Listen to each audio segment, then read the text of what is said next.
Rule 342 जो लोकसभा के नियम बने हुए हैं उसमें कई बार इस रूल के तहत चर्चा हुई है। कांग्रेस के समय भी हुई है। कोई ऐसा विषय आता है तो चर्चा होती है। वित्त मंत्री जी ने अपने अंतरिम बजट में ये उल्लेख किया कि हम व्हाइट पेपर लाएंगे और इसलिए व्हाइट पेपर आ रहा है।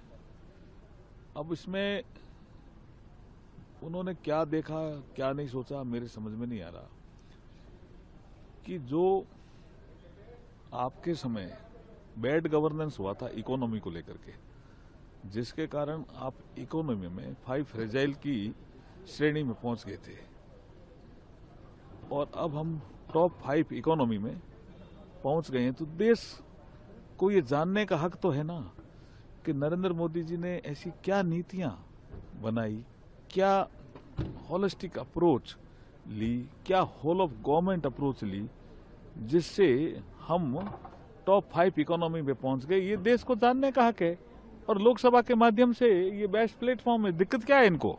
वो कह रहे हैं एक्शन ले लेते हमारे स्कैम्स के खिलाफ। अभी आप जानो तो सही, बाकी तो कोर्ट में क्या क्या चल रहा है वो सबके चल रही है।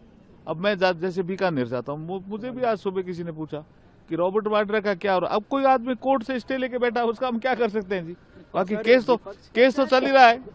हम कोई न्यायपालिका में हस्तक्षेप नहीं करते हैं जी। इनके सारे केसेस जो है ना, 2G है या आपके ये जितने केसेस का जिक्र है उसमें इनकी अगर लीगल स्टेटस आप पता करोगे तो कोई किसी कोर्ट में चल रहा है, कोई किसी कोर्ट में चल रहा है। इसका मतलब ये कोई छूटे थोड़ी हैं, कोर्ट में चल रहे हैं केस।